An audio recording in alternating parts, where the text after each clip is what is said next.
नमस्कार साथियों, स्वागत है आप सभी का इस नए वीडियो में एक नए टॉपिक के साथ। साथियों, यह एक बहुत ही महत्वपूर्ण टॉपिक है जिससे आए दिन तरह तरह के कॉम्पिटिटिव एग्जामों में प्रश्न पूछा जाना श्योर रहता है।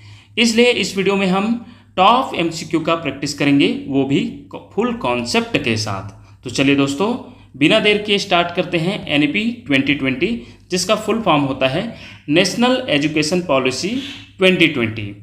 साथियों, कुछ लोग इसे न्यू एजुकेशन पॉलिसी 2020 भी कहते हैं, लेकिन इसका full form national education policy होता है, न्यू एजुकेशन पॉलिसी नहीं। इसे याद रखिएगा, कभी भी फुल फॉर्म पूछा जाता है जिसमें न्यू एजुकेशन पॉलिसी भी रहता है। कई जो है साथी न्यू एजुकेशन पॉलिसी जो कन्फ्यूजन में रहते हैं उसे ही टिक लगा देते हैं, तो निश्चित रूप से इसे याद रखिएगा, नेशनल एजुकेशन पॉलिसी 2020 है। चलिए, पहला प्रश्न है, नई राष्ट्रीय शिक्षा नीति 2020 कब लागू की गई? 15 अगस्त 2020, 29 जुलाई 2020, 1 जनवरी 2021, 2 अक्टूबर 2020। इसका उत्तर है साथियों ऑप्शन बी है, 29 जुलाई 2020। आइए इसके बारे में मुख्य तथ्य में देखते हैं। राष्ट्रीय शिक्षा नीति 2020 एनईपी 2020 को 29 जुलाई 2020 को भारत सरकार द्वारा लागू किया गया था। यह नीति 34 वर्षों के बाद भारत की नई शिक्षा नीति बनी, जो 1986 की राष्ट्रीय शिक्षा नीति का स्थान लेती है। लागू करने वाला मंत्रालय पूछा जाएगा तो शिक्षा मंत्रालय, जो पूर्व में मानव संसाधन विकास मंत्रालय MHRD था। याद रखिएगा साथियों, पहले जो इस मंत्रालय का नाम था MHRD, जिसे एनईपी 2020 के तहत उसी के आसपास इसका नाम चेंज करके शिक्षा मंत्रालय रखा गया। याद रखिएगा, ये भी पूछा जाता है कि राष्ट्रीय शिक्षा नीति 2020 यह कौन से नंबर का जो है शिक्षा नीति है हमारे देश का? तो याद रखिएगा तीसरे नंबर का है। पहले नंबर में आया सबसे पहला शिक्षा नीति NPE 1968, फिर दूसरा आया 1986 और तीसरा है 2020। याद रखिएगा, पहले इसका नाम हम NPE कहते थे, NPE 1968, ये भी NPE 1968 था, जबकि ये आया NEP। इन तीनों में फ़र्क ये है साथियों, ये फर्स्ट और सेकंड तो सेम है NPE, जिसे हम नेशनल पॉलिसी ऑन एजुकेशन कहते थे, जबकि इसमें जो थर्ड आया NEP, इसे जो है नेशनल एजुकेशन पॉलिसी कहा गया। तो फ़र्क इतना था, याद रखिएगा। चले नेक्स्ट प्रश्न देखते हैं। सेकंड प्रश्न है, राष्ट्रीय शिक्षा नीति 2020 की मसौदा समिति के अध्यक्ष कौन थे? रमेश पोखरियाल, के कस्तूरीरंगन, प्रकाश जावड़ेकर, अनिल स्वरूप। इसका उत्तर है साथियों के कस्तूरीरंगन।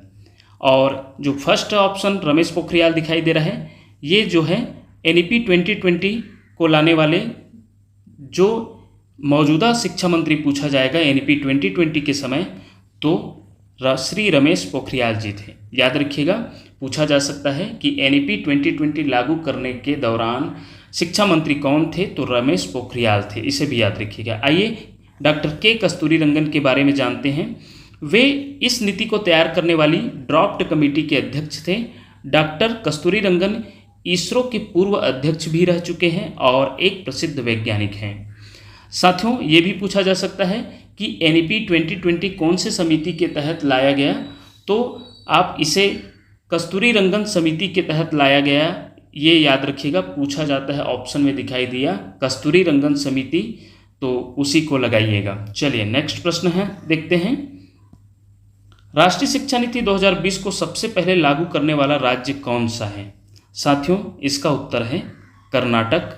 याद रखिएगा, हमारे देश में एनईपी 2020 को लागू करने वाला जो पहला राज्य था वो है कर्नाटक है, और अगर दूसरा पूछा जाता है तो मध्य प्रदेश है।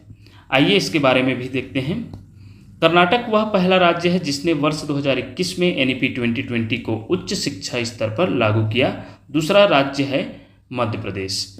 चलिए नेक्स्ट प्रश्न है, एनईपी 2020 के तहत विद्यालयी शिक्षा का नया ढांचा क्या है? निश्चित रूप से साथियों, आप सभी को पता होगा, ये प्रश्न बहुत बार पूछा जा चुका है, इसलिए इसका उत्तर आप सभी को मालूम होगा। 5+3+3+4 जो है एनईपी 2020 के तहत विद्यालय शिक्षा का नया ढांचा है। पहले यह 10+2 था, उससे पहले 1986 राष्ट्रीय शिक्षा नीति के तहत 10+2+3 था, तो इसे भी याद रखिएगा। अब बदल चुका है, अब 5+3+3+4 हो चुका है। आइए इसके बारे में देखते हैं। 5+3+3+4 संरचना का अर्थ है, यह संरचना बच्चे की आयु के अनुसार 4 चरणों में बांटी गई है, जिसमें पहला है फाउंडेशनल स्टेज, जो 5 वर्ष का होता है। 5 वर्ष का अर्थात 5 क्लास इसमें शामिल होगा। और किस आयु के बच्चे होंगे, तो 3 से 8 वर्ष। ये भी पूछा जा सकता है कि फाउंडेशनल स्टेज में किस आयु के बच्चे होते हैं, तो 3 से 8 वर्ष। 3 साल जो होता है वो प्री स्कूल होता है, अर्थात आंगनबाड़ी, जिसमें LKG UKG बालबाड़ी इस प्रकार आता है, तो उसमें, और कक्षा 1 और 2 मिलाकर ये जो 5 क्लास है, इसी को हम फाउंडेशनल स्टेज कहते हैं। ये भी पूछा जा सकता है कि फाउंडेशनल स्टेज किस कक्षा तक को कहते हैं, तो कक्षा 2 तक को, जिसमें 5 कक्षा आता है, इसलिए इसका जो है 5 से शुरू हुआ है इस संरचना का ढांचा जो है। सेकेंड है प्रीपरेटरी स्टेज, जिसमें 3 वर्ष तक होते हैं। 3 वर्ष अर्थात 3 कक्षा, आयु होते हैं 8 से 11 वर्ष के बच्चे, जिसमें कक्षा 3, 4 व 5 ये 3 कक्षा होते हैं, याद रखिएगा। इसलिए पहले स्टेप में देखिए फाउंडेशन स्टेज में 5, फिर 3 देखें, फिर मिडिल स्टेज में देखिए, इसमें भी 3 वर्ष 11 वर्ष से 14 वर्ष के बच्चे आते हैं, जिसमें 6वीं, 7वीं और 8वीं के बच्चे होते हैं, इसलिए ये भी 3 हुआ। अब अगला देखेंगे जो है सेकेंडरी स्टेज। सेकेंडरी स्टेज जो है 4 वर्ष का होता है, 14 से 18 वर्ष के बच्चे आते हैं, 9वीं, 10वीं, 11वीं, 12वीं, अर्थात ये रहा कंप्लीट 5+3+ और ये लास्ट 4। चलिए नेक्स्ट प्रश्न है, NEP 2020 के अनुसार प्रारंभिक शिक्षा फाउंडेशनल स्टेज किस कक्षा तक होगी, तो अभी देखे हैं साथियों, कक्षा 2 तक होगी, जिसमें 3 साल प्री स्कूल होंगे और कक्षा 1 और 2 मिलाकर 5 कक्षा इसमें शामिल होंगे, याद रखिएगा। और कक्षा 2 तक यह फाउंडेशनल जो स्टेज है वो होंगे, इसलिए इसका आंसर ऑप्शन बी होगा। नेक्स्ट प्रश्न है, नई शिक्षा नीति 2020 के अनुसार 5वीं कक्षा तक शिक्षा किस भाषा में होनी चाहिए, तो वो जो है आप सभी को पता होगा, मातृभाषा या स्थानीय भाषा या क्षेत्रीय भाषा, ऑप्शन सी इसका उत्तर होगा। चलिए नेक्स्ट प्रश्न है, NEP 2020 में NDR का क्या अर्थ है? National district education area resource, national digital education architecture, और सी है national department of education and research है, और ऑप्शन डी है national development for education and research. इसका आंसर है ऑप्शन बी साथियों, नेशनल डिजिटल एजुकेशन आर्किटेक्चर। इसे याद रखिएगा, पूछा जा सकता है। चलिए नेक्स्ट प्रश्न है, NEP 2020 में शिक्षा के अधिकार अधिनियम के अंतर्गत किसे शामिल किया गया? इसका आंसर है साथियों ECCE। इसका फुल फॉर्म पूछा जा सकता है। पूर्व प्राथमिक में जो है NEP 2020 में शिक्षा के अधिकार अधिनियम के अंतर्गत जो है ECC को जोड़ा गया, और ECC का फुल फॉर्म है early childhood care and education, जिसे प्रारंभिक बाल्यावस्था देखभाल एवं शिक्षा पहली बार ECCE को RTE के दायरे में लाया गया। इसे विशेष याद रखिएगा, पूछा जा सकता है। वही नेक्स्ट प्रश्न है, राष्ट्रीय शिक्षा नीति 2020 के अनुसार उच्च शिक्षा सकल नामांकन अनुपात ग्रॉस एनरोलमेंट रेशियो GER को 2035 तक कितने प्रतिशत तक बढ़ाने का लक्ष्य रखा गया है? इसका उत्तर है 50% तक। चलिए नेक्स्ट प्रश्न है, ये देख सकते हैं। उसके बाद हम नेक्स्ट प्रश्न देखेंगे, कौन सा कोर्स NEP 2020 के अनुसार शिक्षक बनने के लिए अनिवार्य है? B.Ed 1 वर्ष, B.Ed 2 वर्ष, एकीकृत 4 वर्षीय B.Ed, केवल D.Ed। साथियों याद रखिएगा, अब जो NEP 2020 के तहत जो आने वाला दिनों में जो बन रहा है सिलेबस, वो एकीकृत 4 वर्षीय B.Ed सिर्फ इसी को कराया जाएगा। इसी के माध्यम से ही शिक्षक बनने के लिए यही अनिवार्य जो क्वालिफिकेशन होगा वो यही होगा। बाकी जो है बंद कर दिया जाएगा। चलिए नेक्स्ट प्रश्न है, कक्षा 3 तक मूलभूत साक्षरता और संख्यात्मकता का लक्ष्य किस वर्ष तक प्राप्त करना है? इसका उत्तर है 2025।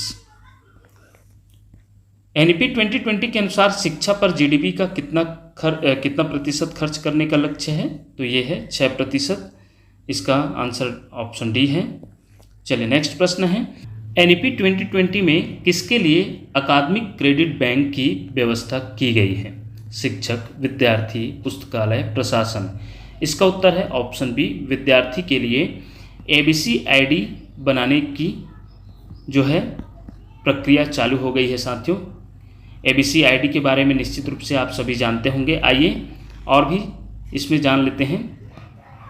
ABC ID academic bank of credit, जिसका फुल फॉर्म होता है, के नाम से जाना जाता है। विद्यार्थी अलग अलग संस्थानों से क्रेडिट अर्जित कर सकेंगे, अर्थात जितने भी उसका क्वालिफिकेशन से रिलेटेड जो भी डॉक्यूमेंट होंगे वो इसी आईडी में जो है संरक्षित किए जाएंगे। चलिए नेक्स्ट प्रश्न है, राष्ट्रीय शिक्षा नीति 2020 के अंतर्गत निम्न में से किस कोर्स को समाप्त कर दिया गया? तो इसका उत्तर है साथियों, एमफिल को समाप्त किया गया है राष्ट्रीय शिक्षा नीति 2020 के अंतर्गत। अब सीधा आप राष्ट्रीय शिक्षा नीति 2020 के अनुसार इस एमफिल पाठ्यक्रम को समाप्त कर दिया गया। छात्र अब पोस्ट ग्रेजुएशन के बाद सीधे पीएचडी में प्रवेश ले सकेंगे। चलिए नेक्स्ट प्रश्न है, राष्ट्रीय शिक्षा नीति 2020 के अनुसार राष्ट्रीय मूल्यांकन मानकों को विकसित करने के लिए किस संस्था की स्थापना की गई? तो इसका उत्तर है साथियों परख, ऑप्शन सी इसका आंसर होगा। आइए परख का फुल फॉर्म जानते हैं। परख का फुल फॉर्म होता है, पूछा जा सकता है, बहुत ही इंपॉर्टेंट प्रश्न हो सकता है, performance assessment review and analysis of knowledge for holistic development नामक एक राष्ट्रीय मूल्यांकन केंद्र की स्थापना की गई है, जो स्कूल शिक्षा के मूल्यांकन मानकों का निर्धारण करेगा और विभिन्न बोर्डों के बीच मूल्यांकन में समरूपता लाएगा। आइए और भी समझते हैं कि राष्ट्रीय मूल्यांकन केंद्र परख के माध्यम से किस किस कक्षाओं के विद्यार्थियों को मूल्यांकन किया जाएगा, जो कि अभी इसी साल पिछले साल हुआ ही है। कौन कौन से कक्षा का मूल्यांकन हुआ पूछा जा रहा है, तो इसका उत्तर है साथियों, इसमें सिर्फ कक्षा 3, 5 और 8 के बच्चों का मूल्यांकन किया जाता है, परखा जाता है इसके माध्यम से, याद रखिएगा। अब आ जाते हैं एफएलएन। एफएलएन का पूरा नाम क्या है? निश्चित रूप से आप सभी जानते होंगे, एफएलएन का बहुत ट्रेनिंग होते जा रहा है साथियों, तो निश्चित रूप से आप जो है पहले से शिक्षक भी होंगे। तो फाउंडेशनल लिटरेसी एंड न्यूमेरेसी जो है इसका फुल फॉर्म है एफएलएन। तो एफएलएन में मौलिक साक्षरता और संख्यात्मक ज्ञान है, जिसमें जो है FLNFS फाउंडेशनल स्टेज के लिए ये लाया गया एनईपी 2020, जिसमें जो है मूलभूत जो साक्षरता है, जैसे कि जोड़ घटाव, गणित संबंधी अंक ज्ञान, और वो भी अपनी व्यवहारिकता रूप से जान ले, और वो भी और पढ़ने लिखने में सक्षम हो जाए, वो फाउंडेशनल स्टेज तक। तो इसके लिए जो है FLN को लाया गया। FLN मुख्य रूप से किस कक्षा स्तर तक लागू होता है? तो वो है कक्षा 3 तक, याद रखिएगा।